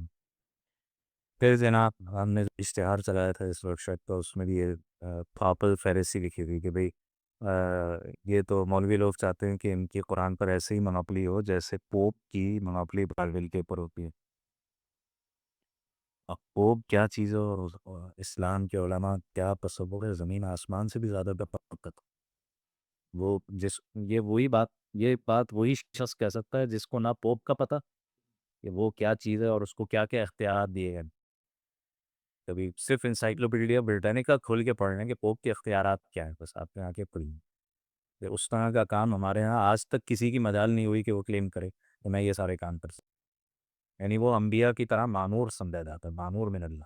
وہ انبیاء کی طرح معصوم سمجھا جاتا ہے کہ جب وہ کوئی ڈائریکشن، ریلیجس ڈائریکشن پوپ دے رہا ہوتا ہے اس وقت اس پر ہولی گوسٹ کا سایہ ہوتا ہے، اس سے غلطی نہیں ہو سکتی، انفیلیبل ہوتا ہے. ایسا کوئی کلیم مسلمانوں نے آج تک نہیں دیا. جس کی سب سے بڑی دلیل یہ ہے کہ صحابہ نے ایک دوسرے سے اختلاف کر کے ان پر تنقیدیں کر دی، تو باقی کیا کسی کی حیثیت رہے گی.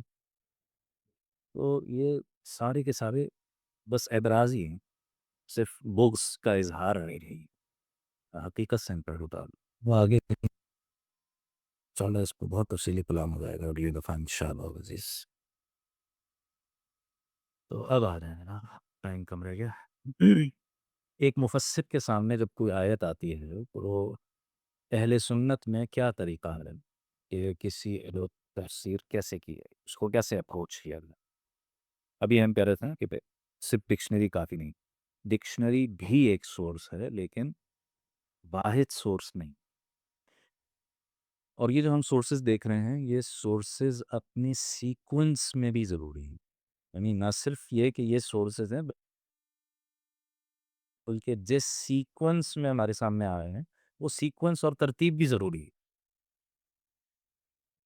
سب سے پہلا سورس کسی آیت کی تفسیر کا ہمارے پاس ہو کیا ہے، وہ خود قرآن.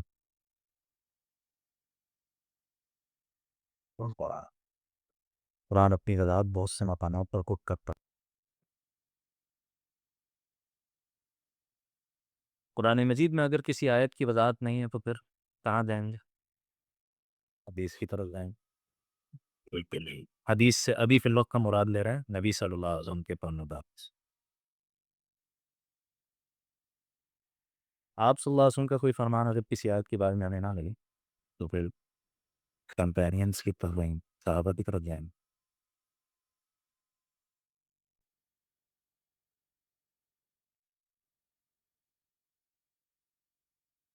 صحابہ میں سے بھی کسی کا قول نہ ملے تو پھر ان کے شاگرد جن کو تابعین کی پر ہو جائیں گے۔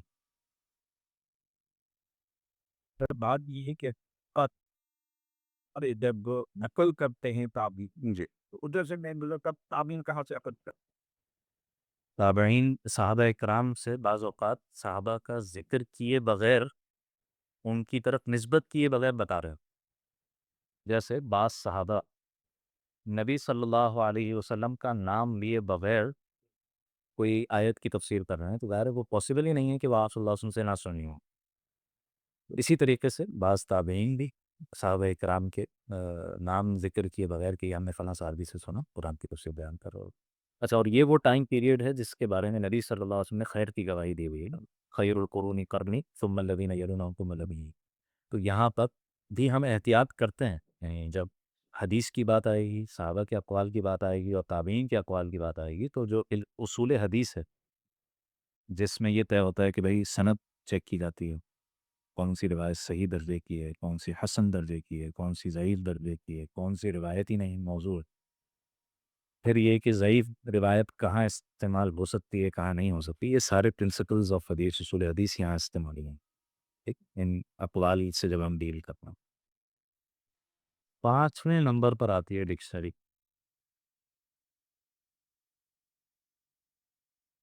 منقولی تفسیر میں جو نقل حکمی چلی آ رہی ہے، ہمیں کچھ نہیں ملا کسی آیت کے بارے میں۔ اب ہم جائیں گے ڈکشنری کی طرف،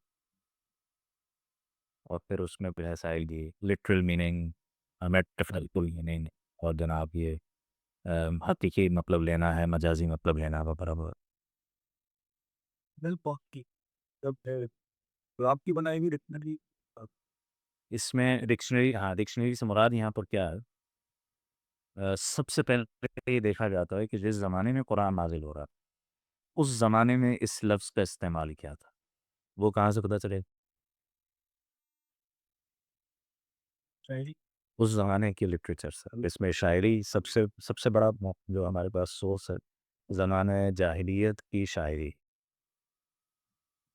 ادب جاہلی جسے کہا جاتا ہے، اور اس کی امپورٹنس یہ ہے کہ اب تک ہمارے درس نظامی کی رسالت میں جو 8 سال کا عالم کا کورس ہوتا ہے اس میں متنبی کا پورا دیوان پڑھائیں۔ متنبی زمانہ جاہلیت کا ایک شاعری،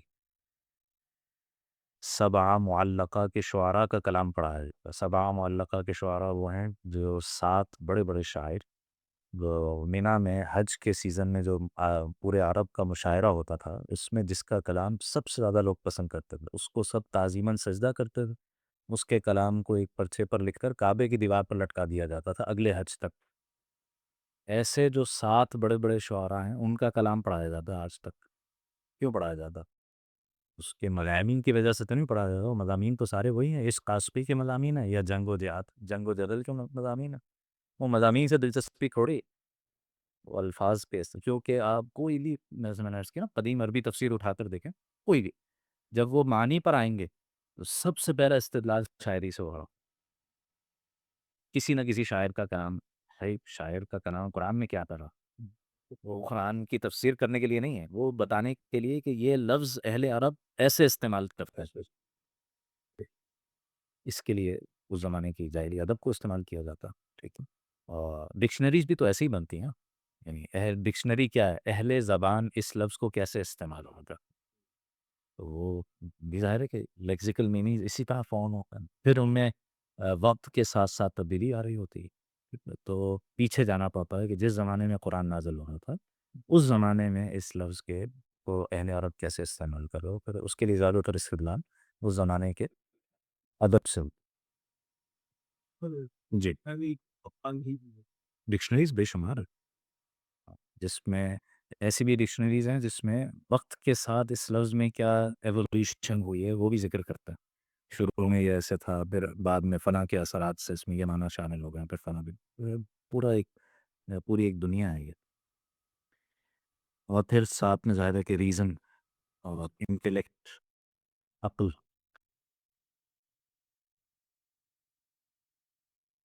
اس کو الگ نمبر 6 پر لکھتے ہیں ویسے، لیکن یہ استعمال تو شروع کے 5 میں بھی ظاہر ہے انٹلیکٹ استعمال ہو، عقل استعمال کرنی پڑے گی، آپ ان سے صحیح لال لگا یہاں لاجک کا لفظ ہم اسی کے ساتھ کر لیں، یعنی یہاں بھی کر سکتے ہیں، لیکن ڈکشنری کے ساتھ آپ کے منطق کا جو استعمال ہے وہ الفاظ کے ساتھ ہے، لاجیکل انفرنس یعنی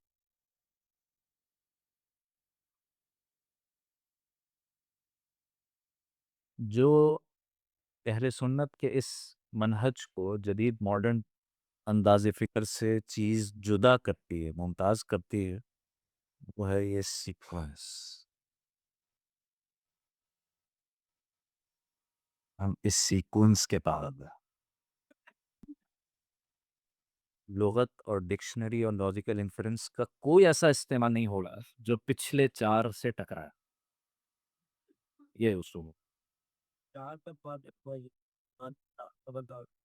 اس کے بعد یہ چار تو ہیں جن کے بارے میں علماء کہتے ہیں کہ یہ حجت ہیں، یعنی جب یہ چار آ گئے تو اب اس کے بعد وہ کوئی بات نہیں۔ بعد میں اقوال کو ہم دیکھیں گے، اور وہ ظاہر ہے بعد والے اقوال بیس انہی پر کریں گے اصلا، لیکن وہ پھر حجت نہیں ہے اس معنی میں کہ اس کو لینا لازمی ہوگا، یہاں تک لینا لازمی ہے۔ سامنے کرتے تو ہم پلا دے گا اور بھی تک، اور ریزن ہمیں ظاہر ہے یہ لگ رہا ہے کہ یہ خلاف ہے اور بھی پرجن۔ امام کثیر علیہ رحمہ کے قول کو ہم دیکھیں گے کہ انہوں نے اگر تو اس کو بیس کیا ہے ان چار میں سے کسی ایک کا، تو پھر کو ظاہر ہے کہ وہ حجت ہو جائے، اور اگر وہ بیس نہیں ہے تو پھر وہ بھی ایک مفسر ہیں اور دیگر مفسرین بھی مفسرین۔ پھر مفسرین کے آپس کے اقوال دیکھیں گے، اس میں پھر مجتہد کی رائے کا دخل ہو رہا ہے، جو مفسر مجتہد ہے وہ پھر پریفرنس دے رہا ہوگا کہ بھئی امام نے کثیر کا قول لینا ہے یا امام راضی کا قول لینا ہے یا کس کا قول لینا ہے۔ تو یہ جو یہاں تک یہ جو چار ہیں، یہاں کوئی پریفرنس کی مسئلہ نہیں، یہاں پریفرنس کا مسئلہ وہاں آئے گا جب ان میں آپس میں کوئی ٹکراؤ ہو، ٹھیک ہے، وہ ہم دیکھیں گے انشاءاللہ۔ لیکن ان چار کے بعد کے جو اقوال ہیں وہاں پر مفسر کا اجتہاد وہ کام آئے گا کہ اگر تو کسی مفسر کا قول کسی دوسرے سے نہیں ٹکرا رہا تو کوئی مسئلہ نہیں، اس کو لے لیا جائے گا، لیکن اگر مفسرین کے اقوال آپس میں ٹکرا رہے ہیں تو پھر کس کو لینا ہے کس کو نہیں لینا۔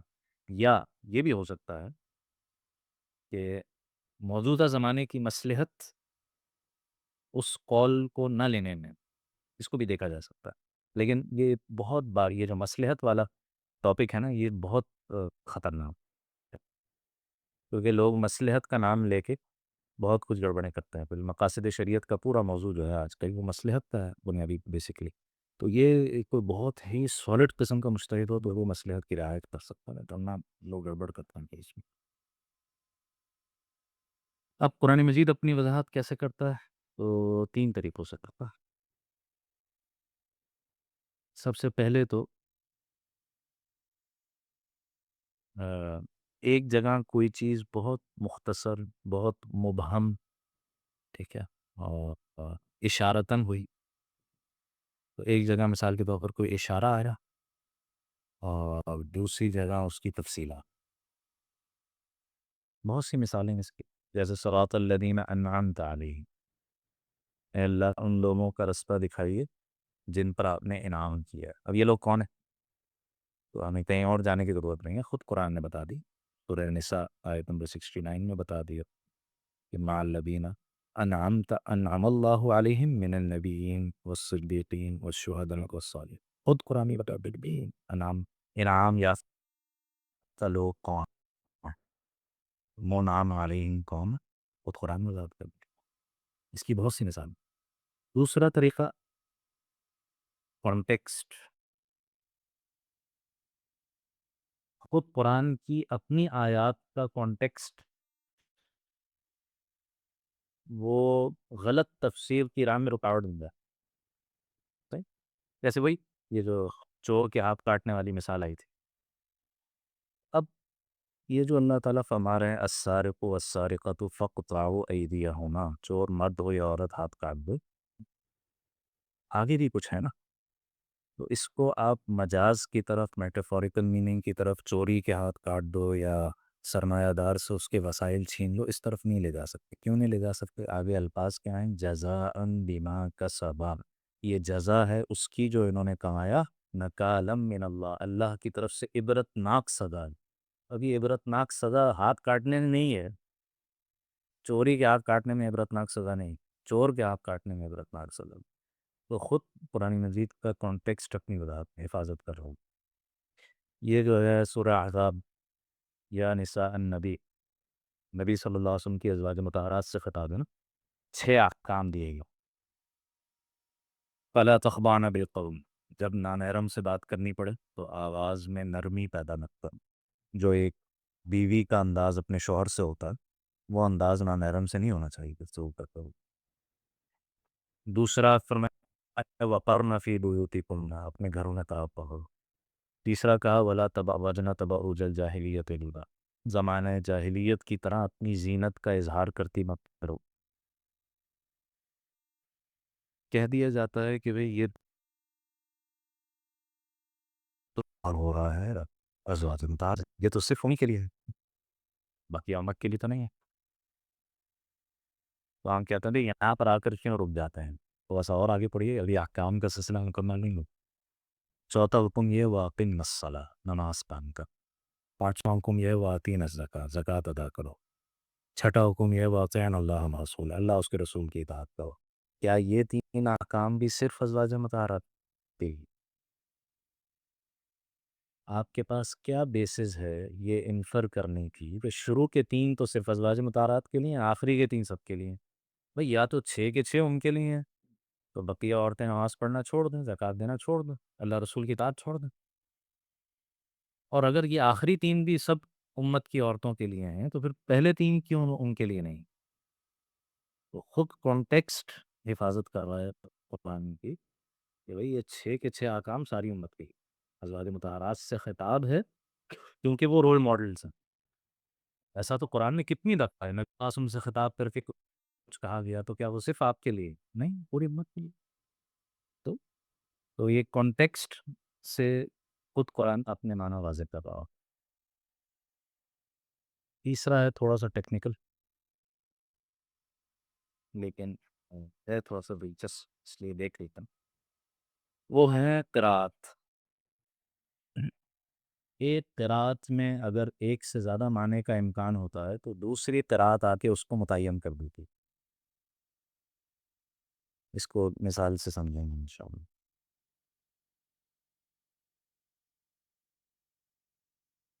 یہ جو سورہ مائدہ کی آیت نمبر 6 ہے جس میں وضو کے فرائض بیان،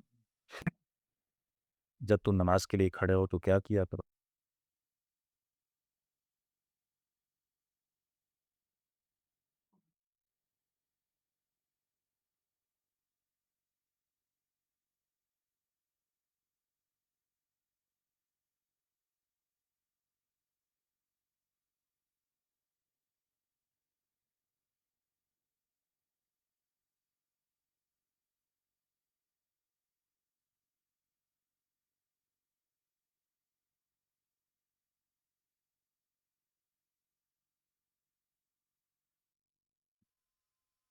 فاغسلوا، دھو لیا کرو، وجوہکم، اپنے چہروں کو، وَأَيْدِيَکُمْ، اور اپنے ہاتھوں کو، إِلَى الْمَرَافِقِ، کوہنیوں سمیت۔ یہاں پلار مرافق داخل ہے، یہ ایک الگ بحث ہے۔ وَامْسَحُوا بِرُءُوسِکُم، اپنے سروں کو کا مسح کر لیا ہوگا۔ اب آگے ہے اور اب یہاں 2 قراءت ہیں، ایک ہے وَأَرْجُلَکُم اور ایک ہے وَأَرْجُلِکُم۔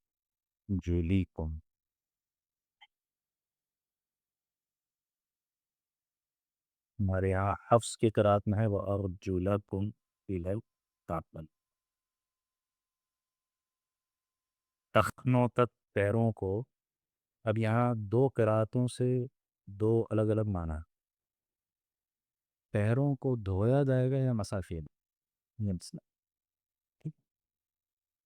اگر تو آپ اس قرأت کا انتخاب کرتے ہیں وَأَرْجُلِکُم، لام پر زیر پڑھیں تو 2 امکان خیدام۔ پیروں کو دھو یا پیروں کا مسح کرو، دونوں امکانات۔ یہ نحف کے علم میں پھر یہ تفصیل آتی ہے کہ یہ عطف کس پر ہوگا، کیونکہ آپ نوٹ کریں 4 چیزوں کے بارے میں چیزیں آ رہی ہیں نا، چار الفاظ ہیں، ایک ہے چہرہ، ایک ہے ہاتھ، ایک ہے سر، ایک ہے پیر، ٹھیک ہے؟ تو جن چیزوں کو دھونا ہے ان میں آپ نوٹ کریں زبر آ رہا ہے،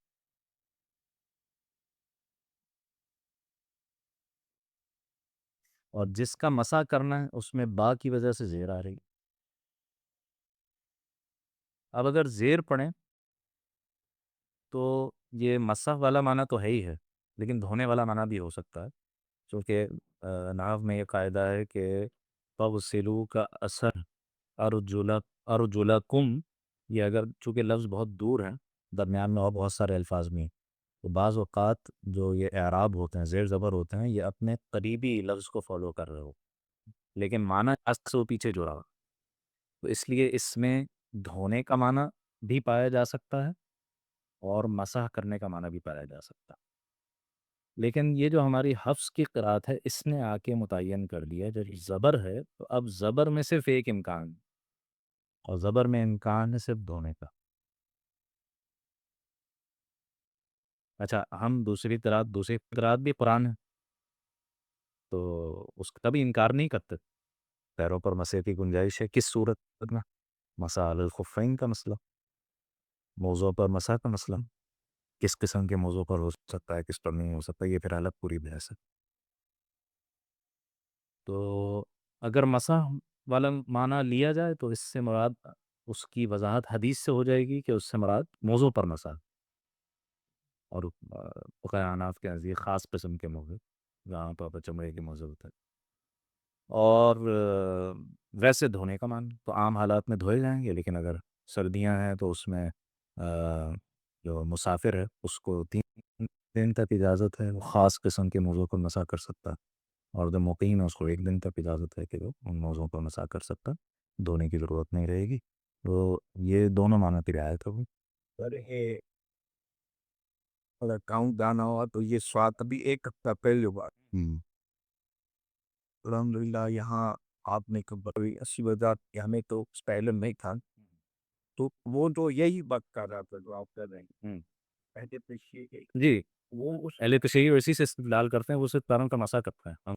بیان اس نے ہمیں ہاں، یہ پڑھ کے سنائی، جی جی جی، اس نے کہا کہ قرآن دیکھو ہاں جی، ہاں، اور اس میں یہ لکھا ہوا ہے، آپ زیادہ بس نہیں، میں نے کہا تو جج میں کہ تو ہمیں نہیں بس کے نہیں نہیں، بحث کی ضرورت نہیں، وہ تو ان سے تو یہ بات کہنی چاہیے بھائی آپ کس قرآن کی بات کر رہے ہیں، ان کے ہاں تو یہ تو اہل تشیع کے اپنے نہیں، یہ قرآن محرف ہے، مکمل نہیں ہے، اچھا وہ چند پارے تھے، پارے بکری کھا گئی اور کیا ہوا، مکمل قرآن تو حضرت علی کے پاس ہے۔ جی جی، یہ ہم اپنی طرف سے الزام نہیں لگا رہی، ان کی کتابوں میں لکھا ہوتا نہیں سر، یہ تو اس نے پڑھی تھی ہے۔ نا، ہاں جی، ہے وہ اس آیت کو، تو اس آیت سے وہ استدلال کرتے ہیں، بالکل ہاں بالکل کفر نہیں، وہ کیا کہتے ہیں، دیکھو یہاں ارجلکم والی قرأت سے وہ مسح کا معنی لیتے ہیں، بالکل کرج میں تو آپ قرأت میں امکان ہے، امکان ہے نا، امکان ہے، تو وہ مطلب اس کو غلط نہیں کہیں گے نا، نہیں نہیں، ہم یہ دیکھیں گے نا کہ بھئی قرأت میں امکان ہے تو اس کا صحابہ نے فہم کیا لیا، تو صرف پیر کا مسح کرنا بغیر موزوں کے، یہ فہم اہل سنت میں کہیں بھی، صحابہ اکرام میں کہیں بھی نہیں ملتا ہے، کہیں بھی نہیں ملتا۔ جس نے مسح کا مسئلہ لیا ہے وہ مسح علی الخفین، موزوں پر مسح کی بات کی ہے، جس نے بھی مسح کی بات کی، ننگے پیر پر مسح کی کسی نے بات نہیں کی۔ یہ بھی تو ضروری ہے نا کہ بھئی عمل کرنے والے ابتداءً کون تھے؟ وہ صحابہ تھے، انہوں نے کیا معنی اخذ کیا، تو ان کے اور ہمارے تو اصول اجتہاد ہی بالکل الگ ہے نا، اور اصول ہاں جی، سیدھا پہاڑ ہے ہاں جی، ہاں جی، جی پہاڑ ہماری قرآن میں تو تھا کہ کیا جی جی، بالکل، یہ ہے پارے اہل تشیع کے عقائد پر ابھی ہم تفصیلی بات نہیں کر رہے، ورنہ بہت مسائل۔ پارے ایون سنتا رہو جی جی جی جی، جی بالکل، ان کے لوگ تو مانتے ہیں، لیکن مسئلہ یہ ہے کہ آپ ان سے کسی اہل تشیعوں میں سے کسی سے پوچھیں گے تو وہ انکار کر دے گا، منع کر دے گا۔ ہم تو کہتے ہیں بھائی یہی قرآن ہے بہت، وہ کہتے ہیں کچھ اضافی پارے تھے، بہت ساری آیات تھیں، یہ آپ حسن العیاری پہ سنیں، آج کل سوشل میڈیا پہ بہت مشہور ہے، وہ کہتا ہے بھائی وہ ساری آیات جن میں حضرت ابوبکر، حضرت عمر کی مذمت تھی، معاذ اللہ سبحانہ وتعالیٰ، صحابہ اکرام کی مذمت تھی، امہات المومنین کی مذمت تھی، وہ انہوں نے جب قرآن جمع کیا تو اسے غلط کر دی، اور وہ اصل نسخہ حضرت علی کے پاس تھا، وہ پھر ان کے ائمہ کے پاس رہا، اور آپ کہتے ہیں وہ امام مہدی جب آخری زمانے میں پھر ہوں گے تو ان کے ساتھ ظاہر ہوگا، ابھی بھی ان کے پاس ہے نہیں، سر آپ وہ آئے گا تھا۔ آپ نے کہا تھا کہ حضرت ابھی کرم اللہ وجہ ٹھیک ہو گئے تو وہ سارے جلد کے گئے تھے تو ناراضگی وہ عبداللہ بن مسعود عبداللہ بن مسعود تھے، اور حضرت علی تو اس پورے پروجیکٹ میں حضرت عثمان کے ساتھ تھے، میں نے، اور وہ کیا خود حضرت علی فرماتے ہیں بھائی حضرت عثمان کو برا مت کہو، انہوں نے جو قرآن کے نسخے جلائے تھے وہ ہمارے مشورے سے جلائے تھے کہ تاکہ بقیہ قراتوں، جتنی قراتیں نبی علیہ السلام سے منقول ہیں، ان کو جس لکھائی پر پڑھا جا سکتا ہے وہ حضرت عثمان کے مصحف میں طے کر دی گئی۔ اب کسی اور طریقے سے قرآن لکھا جائے گا تو گڑبڑ ہوگی، تو لکھنے کا طریقہ بھی متعین ہو گیا دور صحابہ، اس میں تو حضرت علی صاحب تھے، حضرت عثمان اور جاؤ، اور تو کوئی مسئلہ ہی نہیں۔ بہرحال وہ الگ پوری ایک بحث ہے۔ تو اس طرح یہ جو آپ دیکھتے ہیں نا کہ بھئی ایک آیت کی اتنی ساری تفسیریں کیسے ممکن، اس میں بہت بڑا دخل قراءتوں کا، وہ 6236 آیات کی بے شمار تفسیریں وہ بنتی ہی اسی قرآن ہے کہ مختلف قراءتوں میں مختلف الفاظ اور اس سے مختلف امکانات، تو ایک آیت کی ملٹیپل تفسیر کرنا۔ سر ہم اہل سنت والے اس ارجو بتا دیتے ہیں جی ہمارے یہاں دونوں طرح کی قرآن ہیں، نہیں کیسے پڑھیں گے ہم ارجلکم بھی پڑھ سکتے ہیں، ارجلکم بھی پڑھ سکتے ہیں، لیکن ہم جو حفص کی روایت میں جب ہم پڑھتے ہیں، انڈو پاک میں جب ہم پڑھیں گے یا سعودیہ نے جو پڑھا رہتا ہے وہ ہے ارجلکم، لام کے زبر کے ساتھ، ٹھیک ہے، حفص کی قرآت میں لام کے زبر کے ساتھ ہے، وہ قرآت ہم حفص میں ہی پڑھتے ہیں، ہم تو لام کے زبر کے ساتھ ہی پڑھیں گے، بالکل ایسے ہی، لیکن ارجلکم بھی متواتر قرآت ہے اس کی، ٹھیک ہے؟ وہ دیگر علاقوں میں وہ پڑھی جاتی ہے، اس طرح سے قرآن پڑھو گے۔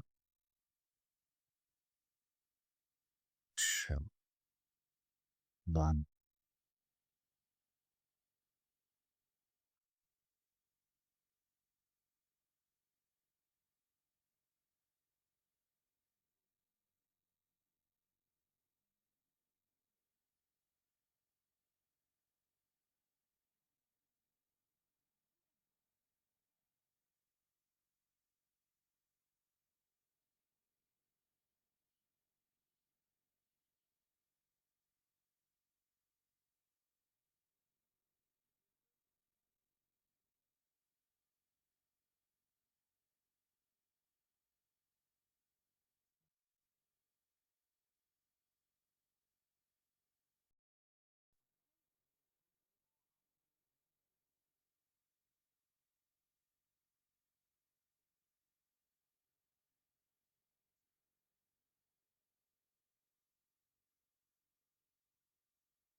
ایک آخری بحث پر مکمل کرتے ہیں تب انشاءاللہ دو الفاظ ہیں جو بعض اوقات سینونیمس استعمال ہوتے ہیں، ایک تفسیر ہے اور ایک تأویل۔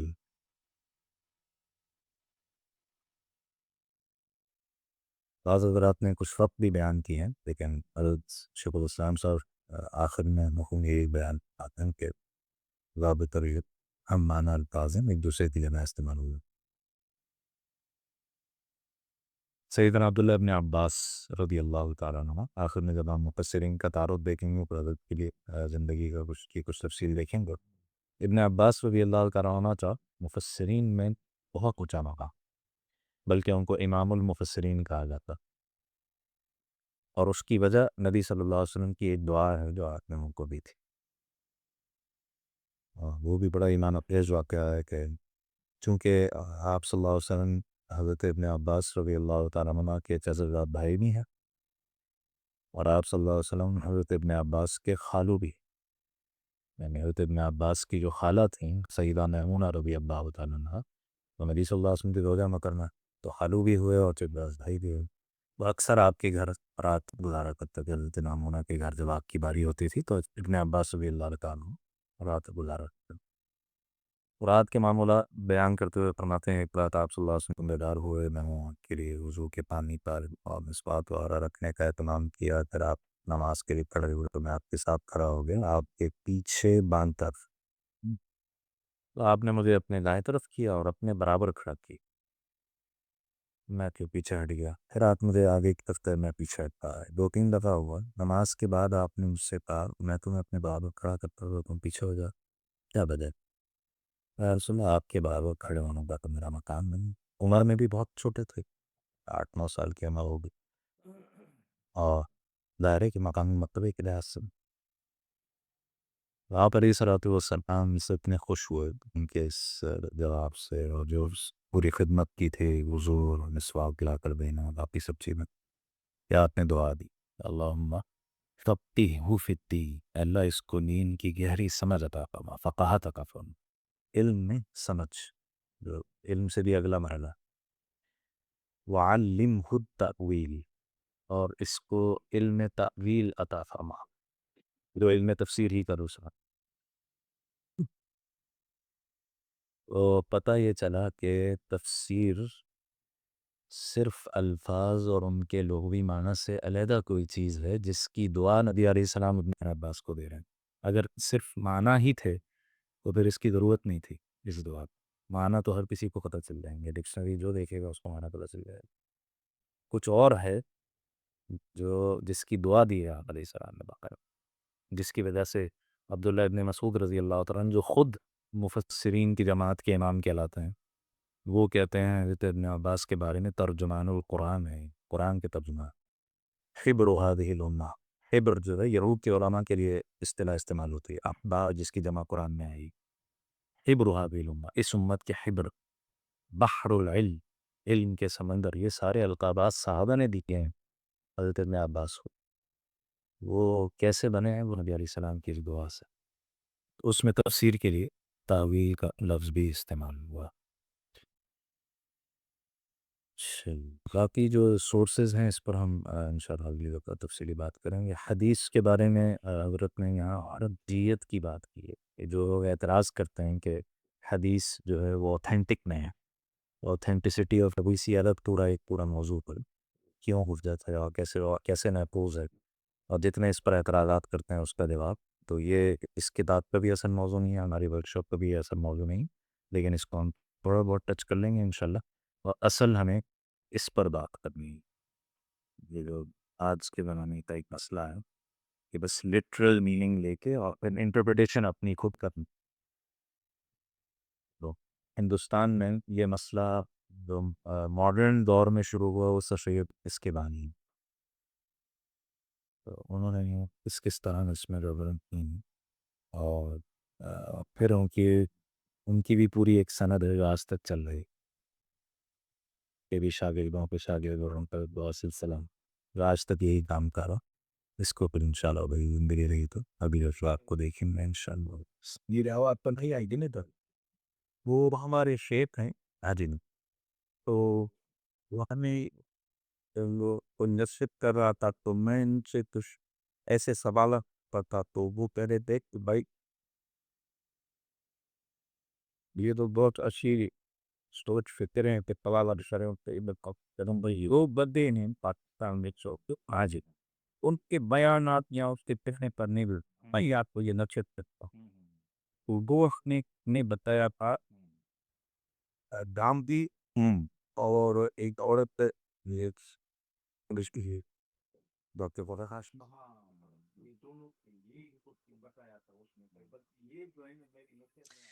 رامدی صاحب کا سلسلہ نسب بھی سر سید سے جوڑتا ہے. اچھا دونوں کو یہ تو خیر آپ کہیے کہ جدید جو ماڈرن انٹرپریٹیشن ہے بھی بھاشن صاحب گلیسگو سے پڑھتے ہیں اپنا ان کی جو انگلینڈ کی ایک یونیورسٹی طالبان اور بہت خطرناک قسم کے نتائج فقہی مسائل میں مؤاخذ کیے ہیں جو بہت ساری مسائل ہیں. دوسرا غامدی صاحب کا جو مقتدر پھر فراہی مقتدر کرم مولانا حمید الدین فراہی صاحب مولانا امین حسن اصلاحی صاحب اور ان سے اوپر گئے تو علامہ شبلی نوانی ان سے اوپر میں پسر سلیم شجرا نہیں جاتے دوڑتا نہیں مولانا شبیر عثمان نہیں شبیر عثمانی صاحب شبلی کا بہت علامہ شبلی نعمانی شبلی وہ شبلی تو سیرت نبی پر وہ کتاب پہ لکھی ہے نا سر.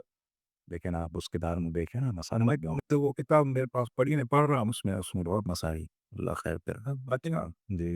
میرے سامنے کا دوں آپ کا ہاں یہ آ جائے گا حدیث میں. آپ نے بسم آپ نے جو نام دیا تھا ہم نہیں لیں گے وہ آپ نے بات کی تھی وہ اس میں تو دونوں میں آدمی تو ان کے علاوہ وہ بھی ادھر نہیں بہت سارا وہ میں نام لینا شروع کریں وہ نام تو بہت سارے لیں. بس ہم یہاں قصوری نوعیت کی بات اطلاع تو کر ہم تو یہ سیکھنے کے لیے جی جی بالکل یہ تو آج ہمیں نہیں انشاءاللہ ان اس کے